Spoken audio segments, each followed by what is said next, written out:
says it makes Queens look like a third world country, which is why he has decided to launch a bid for local government. Ramses Frias is running for the New York State Assembly. He joins us right now. Ramses, good to have you. Thank you. Thank you for having me. How'd that happen?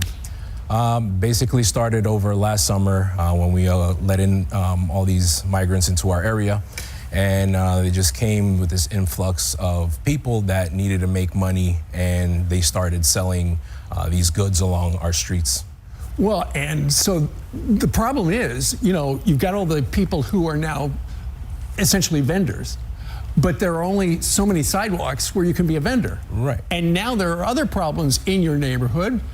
Prostitution is super bad now, and also you've got crime. Yeah, so we've become sort of this epicenter of crime and prostitution and illegal street vending. It's taken over many streets.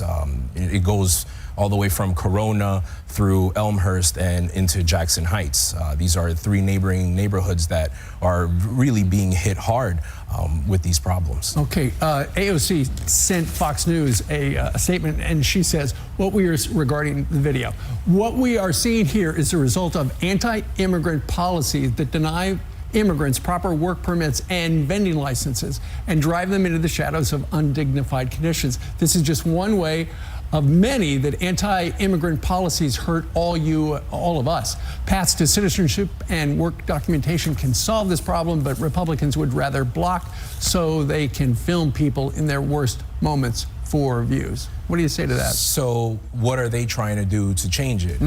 There's no team coming out and speaking to these vendors, speaking to the prostitutes that are in these situations. Where's the help?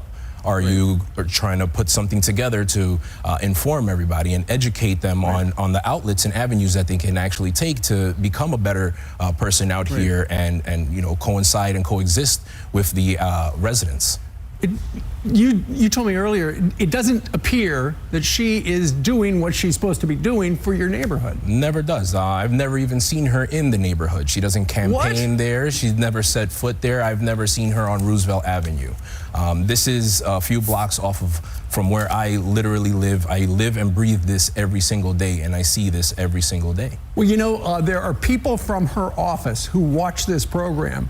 Are you willing to give her a tour to show her this right there? I would gladly give her a tour. I would walk her through everything, let her see exactly how it is and how it's affecting the quality of life for everybody that lives there. You've got a website if they'd like to contact you. That's right. You can go to ramses4newyork.com, and you can also follow me on social media at ramses.frias39 on Instagram, and I'm also on Twitter with Ramses4 Queens QNS. And on Twitter. So thank you very much for your time here. You're all over social media. Yeah, I'm everywhere, man. All right. Thank you very much. Appreciate it. Thank you very much for telling your story. Thank you. All right. Meanwhile, Chicago is evicting migrants from shelters.